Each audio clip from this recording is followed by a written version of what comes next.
The Read It Again, Mommy Reading and Music Education Series presents The Voice of the Wood, or Le Luthiers de Venise, by Claude Clément and Frédéric Clément. Hello, welcome to my Read It Again, Mommy Reading and Music Series. My name is Barbara Hedlund. As a professional cellist, I have performed and traveled throughout the United States and internationally for over 5 decades so far. Would you like to discover with me a wonderful children's book? It's called The Voice of the Wood. It's written by Claude Clément, and the wonderful surrealistic artwork was created by Frédéric Clément. They're both prize-winning authors of children's books. Let's get started, shall we? This story takes place in Venice, Italy. Meet the author and illustrator. Claude Clément is a prize-winning author of children's books such as The Painter and the Wild Swans and The Voice of the Wood. Frédéric Clément is a prize-winning author and illustrator of children's books. His drawings have appeared in over 20 books, including The Painter and the Wild Swans and The Voice of the Wood. Both Ms. Claude Clément and Mr. Clément have created numerous books for children and won various grand prizes for literature. Although they have the same last name, they are not related.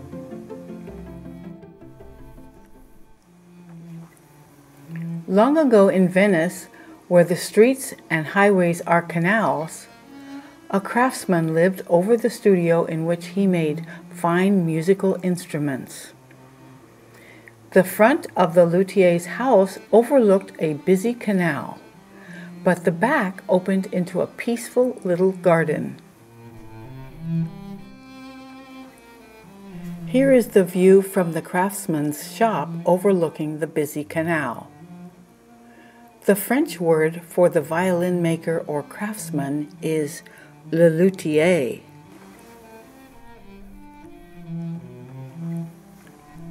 Spreading its leafy branches out over the garden, there was a great old tree. The craftsman loved that tree. As he rested in its shade or gazed out the window into its branches, he could hear a symphony of birds singing, leaves swaying, and boats gliding by. No violin in his shop, no concert in Venice could match the beauty of that music.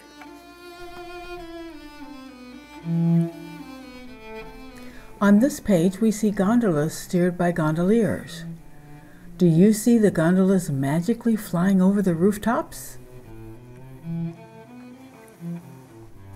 But one hard winter, the old tree died. When spring came, no buds sprouted, no leaves rustled, and no birds came to nest. Sadly, the craftsman had the old tree chopped down, stripped of its bark and branches, and cut into lumber. The wood was stowed away in a corner of his attic, and he went back to his work.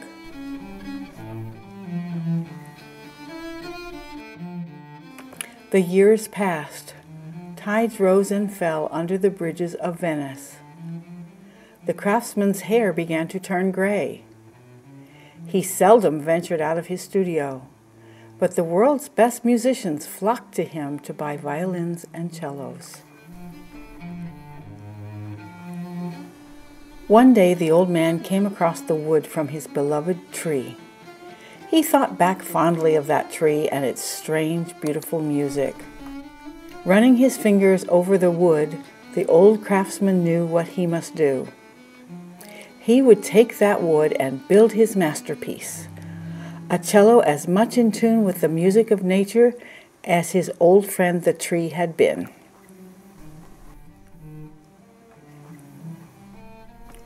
Day after day, Season after season, he worked, polishing and shaping the wood. A year passed, and then, on the day of the Grand Carnival, the cello was finished. All the streets and canals bustled with men and women in fabulous costumes. Magicians, clowns, and musicians filled every square.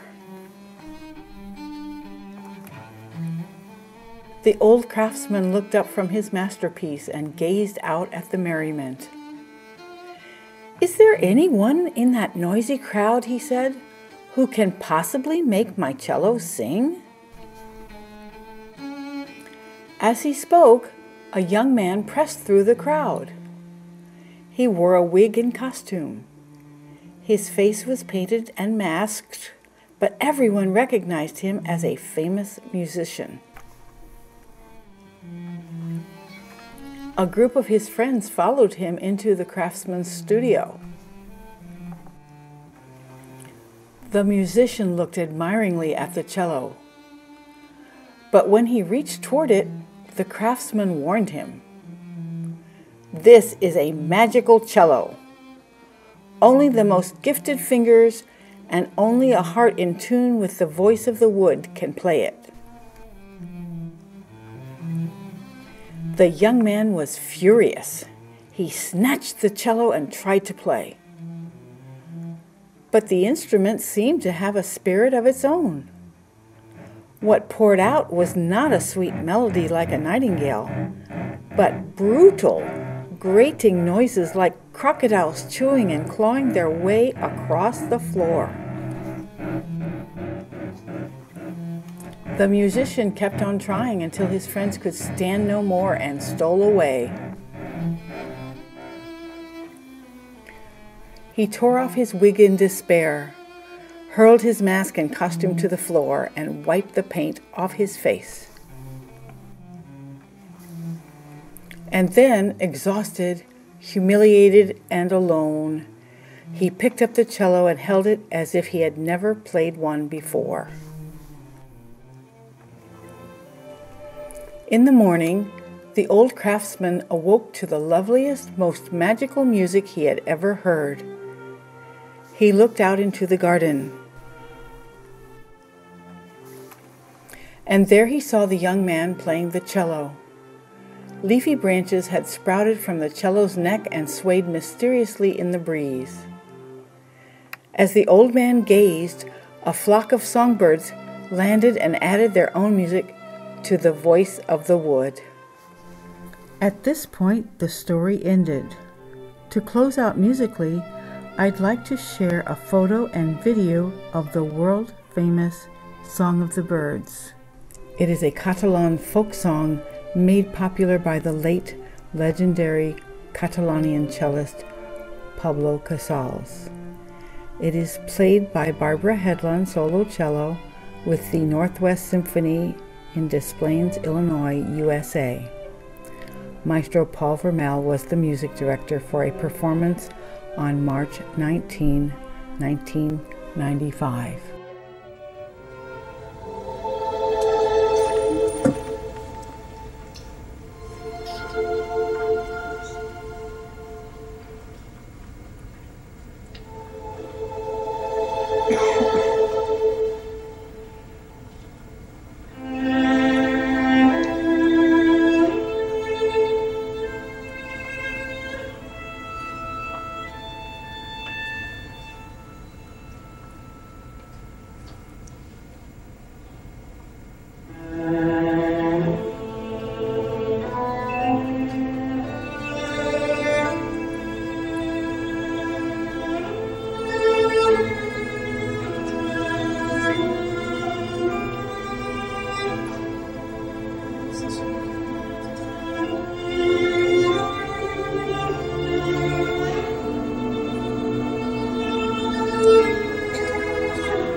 To learn more about string instrument making and tour a Luthier's shop, visit the William Harris Lee shop in Chicago and Wilmette, Illinois, USA. In these photos you will see Mr. Lee and a customer in his shop in Wilmette, and also a photo of Mr. Lee adjusting Barbara Hedlund's cello bridge.